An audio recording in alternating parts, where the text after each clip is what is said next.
Shalom, saudara-saudara yang terkasih dalam Kristus Yesus. Salam sukacita bagi kita.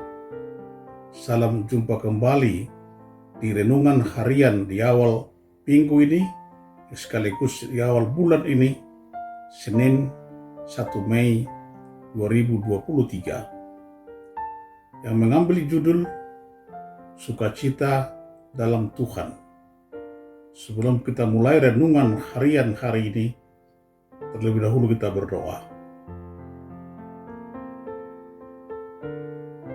Damai sejahtera Allah Bapa yang melampaui segala akal, kiranya menyertai kamu sekalian dalam Kristus Yesus Tuhan kita. Amin.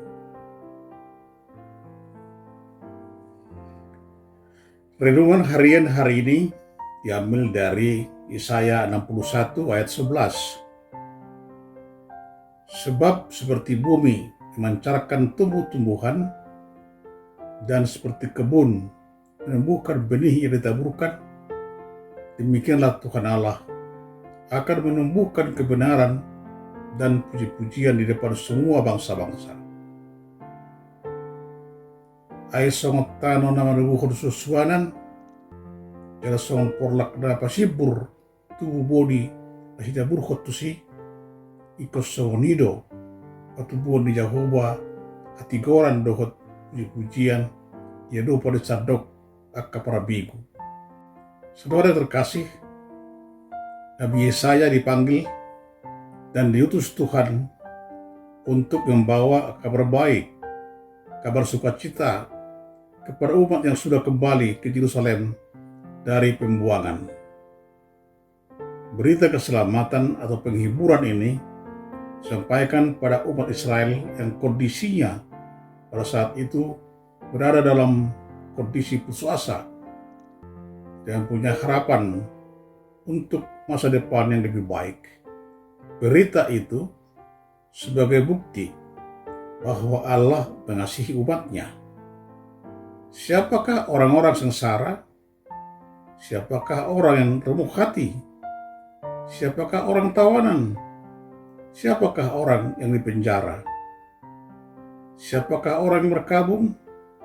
Di perjanjian lama, dalam konteks Yesaya, mereka adalah orang-orang Yehuda yang dalam pembuangan akan kembali ke Yerusalem.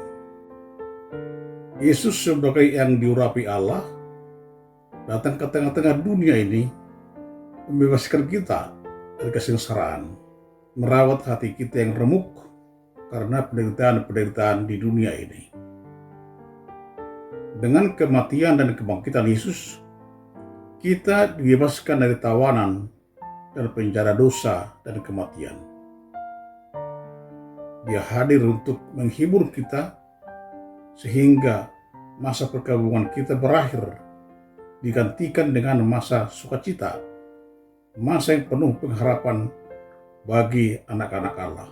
Sebagai orang-orang yang dikasihani Tuhan, saat ini kita terpanggil untuk memberitakan tahun rahmat Tuhan kepada orang-orang di sekeliling kita. Saat ini sangat mendesak untuk kita hayati, kita renungkan, dan kita menanyakan kepada diri kita sendiri, apakah kita sudah melakukan tugas panggilan tersebut? Memberitakan tahun rahmat Tuhan, menyampaikan kabar sukacita bagi orang yang sengsara, orang yang berduka, membebaskan orang yang tertawan dan terpenjara adalah tugas yang sangat mendesak, yang perlu kita respon dengan sungguh-sungguh melalui perbuatan nyata dalam hidup kita.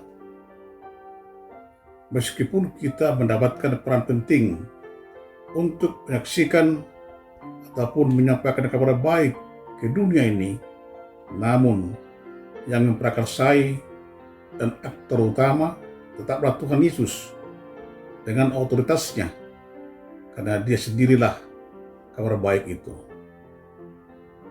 Karena itu, hendaklah kesaksian kita harus dilakukan dengan kerendahan hati dan meninggikan Tuhan Yesus, Sang Juru Selamat. keluarga Kristen yang dikasihi dan diberkati Tuhan Yesus, kalau kita menyaksikan ada banyak alasan orang bersukaria dalam Tuhan. Kisah tentang bangsa Israel yang melewati Laut Teberau dan selamat dari ancaman pengejaran Firaun. Tuhan bahkan menenggelamkan para tentara Firaun dengan semua kekuatan perang mereka. Peristiwa ini menyebabkan Israel sangat bersukaria yang diwujudkan dengan puji-pujian, dengan bunyi rebana dan tari-tarian dari putri-putri Israel. Demikian pula dengan kisah Hana dalam 1 Samuel 2 yang menceritakan kegembiraan Hana oleh karena Tuhan mengabulkan doanya untuk mendapatkan seorang anak. Hana, ibu Sanriat, semula adalah wanita yang mandul dan tidak bisa melahirkan. Dia mendapat penghinaan dari Penina yang juga istri dari Elkana, suami dari Hana. Namun Hana tetap setia dalam doa dan Tuhan mengabulkan doanya. Sehingga Hana sangat bersukaria dalam Tuhan.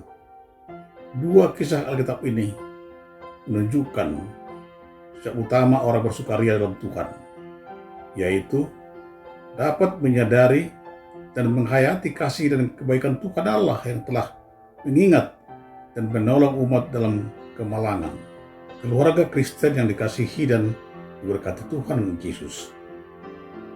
Dalam pembacaan kita, ajakan untuk bersukaria juga dikumandangkan oleh Nabi. Aku bersukaria dalam Tuhan, jiwaku bersorak-sorai dalam Allahku. Ajakan untuk bersukaria ini sangatlah beralasan, sebab kemalangan dan kesusahan mereka telah diganti dengan keselamatan dari Allah. Ia mengenakan pakaian keselamatan kepadaku dan menyelubungi aku dengan jubah kebenaran. Perkataan ini menunjukkan pembelaan Allah terhadap orang-orang yang selama ini kurang diperhitungkan. Namun Tuhan mengasihi dan mengangkat kemalangan mereka dengan keselamatan yang berasal daripadanya. Sehingga sepatutnya lah umat Tuhan datang bersukaria untuk merayakan kasih dan kebaikannya yang besar itu. Keluarga Kristen yang dikasihi dan diberkati Tuhan Yesus. Sebagai pribadi dan keluarga Kristen, adakah juga kita datang bersukaria dalam Tuhan? Ingatlah bahwa orang bersukaria bukan hanya karena mendapat banyak berkat jasmani, tapi orang percaya bersukaria karena selalu mengingat dan mensyukuri setiap perbuatan baik Tuhan dalam hidupnya. Saat susah dan senang, menderita dan bahagia, kebaikan Allah nyata bagi orang yang selalu berserah dan bergantung kepadanya. Amin. Mari kita berdoa. Ya Bapa di surga, Bapa yang rahmani, kiranya Tuhan selalu menyertai kami, melindungi hidup kami, menjauhkan kami dari segala mara bahaya. Engkaulah penolong kami. Kami meyakini yang terbaik akan Tuhan karuniakan kepada kami. Kepadamulah kami berserah. Biarlah kasih Tuhan berdiam di hati kami, agar kami menyatakan kebaikan Tuhan kepada semua orang. Kuatkan kami Tuhan, dan sertai kami untuk melakukannya. Dalam nama Tuhan Yesus Kristus, kami berdoa dan mengucap syukur. Amin.